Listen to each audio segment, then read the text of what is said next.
Good morning. Welcome to Storytime with Miss McDonald. Today we're going to read a book about a very, very brave tractor called Otis and the Kittens. Otis and the Kittens. This book was written by Loren Long.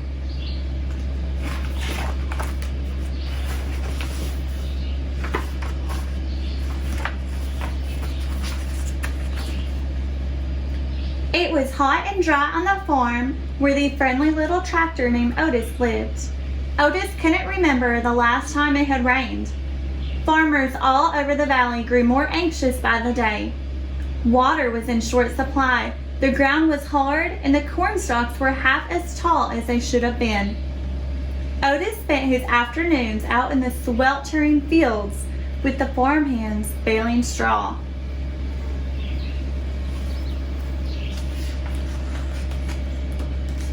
Once the load was full, with a puff and a chuff, Otis would pull the wagon into the old barn down by the bend at Mud Creek. The farmhands would use a pulley to lift each bale up into the loft where it would be stored for the long winter to come. When the sun had gone over the hill and work was done, Otis was ready to sit in the shade and rest. But not Otis's friend, the bull. Where is Otis? Can you find him in the picture? That's right, he's the tractor. The bull liked to stand in front of Otis and snort and snarl and huff hot air. 2 snorts and a snarl and a huff. All the animals knew what that meant. The bull was challenging Otis to a tug of war. Otis smiled.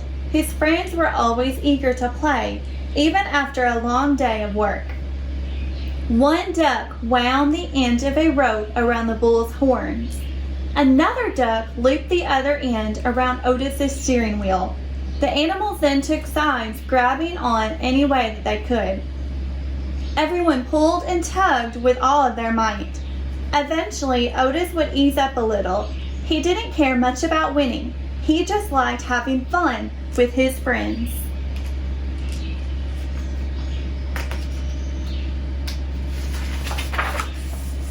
One afternoon, when everyone was up under the shade of the apple tree, Otis spotted something moving down in the field. It looked to be an orange tabby cat. Where did she come from? Otis wondered. He watched as she ran towards the old barn, and there he saw something that caused his engine to sputter. A whirl of smoke. Look at the smoke coming out of the barn. What do you think that means? It's not good to see smoke coming out of the barn, is it? Otis raced to the barn with the animals following behind. They discovered flames coming from the loft inside the old barn. A fire! The barn was filled with brittle, dry straw, and Otis knew that it wouldn't take long for it all to burst into flames. Just then, the tabby cat appeared in the barn window. With a puff, puff, puffity chuff, Otis rushed into the burning barn. Why is he rushing into the barn? Should we rush into a building that's on fire? No, we shouldn't, but he is trying to save the cat. Inside, the flames were growing and smoke was forming. It was forming a dark cloud.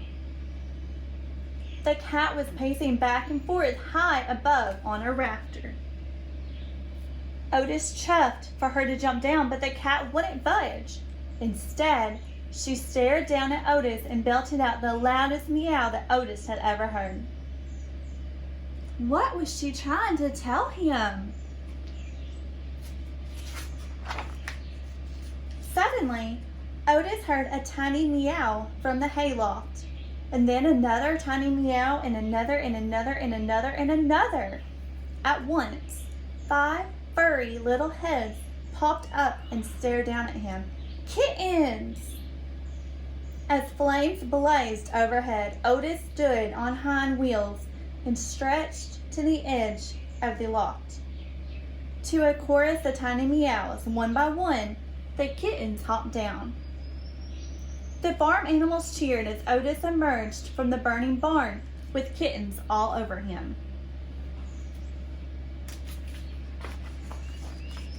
But as soon as Mama Cat counted her little heads, she meowed frantically back at the barn.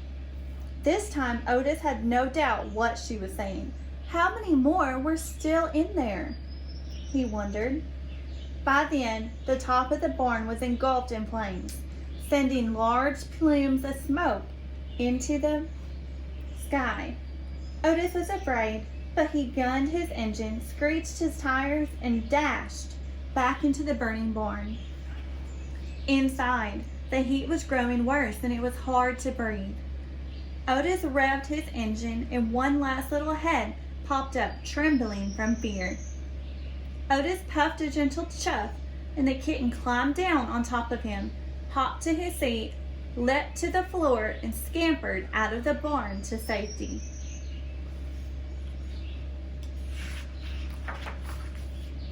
Outside, the animals cheered when they saw another kitten emerge, and they watched for Otis to follow. Inside, the flames spread by the second. Otis wheeled around to see if any more kittens were left. The old boards of the barn's floor creaked, buckled, and moaned. The walls popped. He couldn't wait another second. Just as Otis spotted the exit and raised his wheels to leave, there was a giant crash.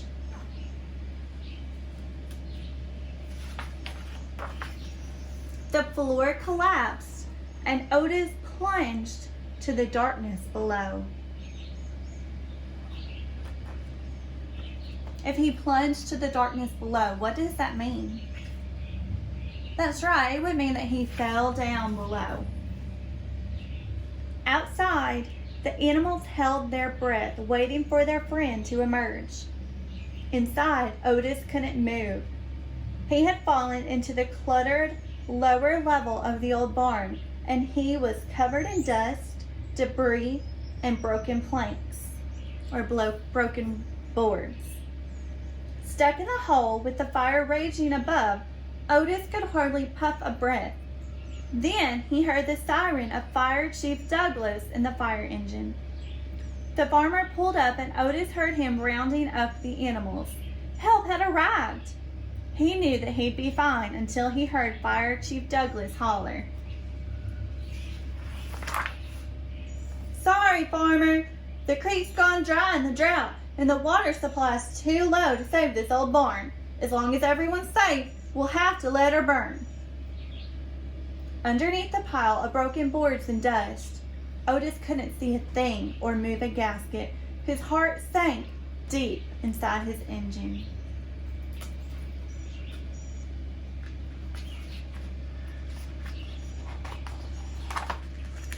The animals had grown wild with fear.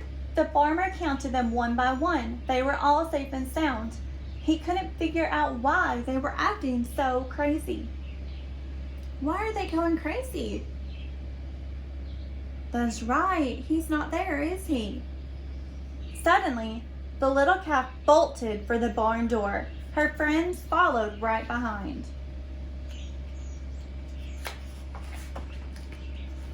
Inside the fiery barn, they spotted Otis stuck down in the hole, covered in boards and dust. His engine was barely running. How could they ever get him out? The bull looked up at the rafters and down at Otis. He stood in front of the hole in the floor and snorted and snarled and huffed hot air. 2 snorts and a snarl and a huff. The animals knew just what that meant.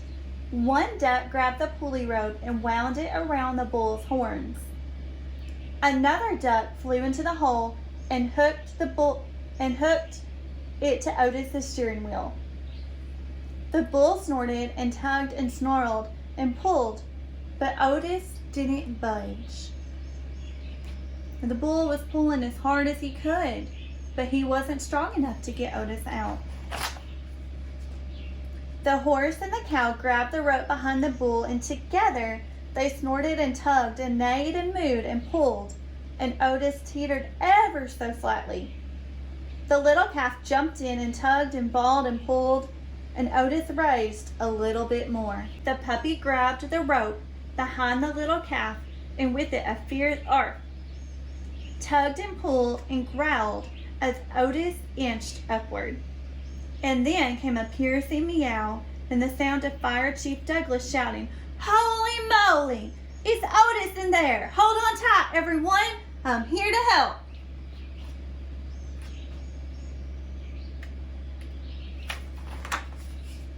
Fire Chief Douglas grabbed the end of the rope and tugged and pulled and tugged. Altogether, the animals and Fire Chief Douglas lifted Otis higher and higher until he was suspended above the hole. The ducks swooped in and pushed him over the edge of the opening to where they could lower him to the floor.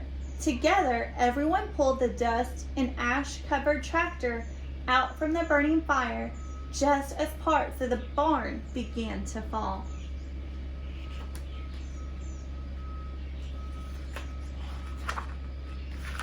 Then Fire Chief Douglas and his men hosed off Otis and wiped down his frame.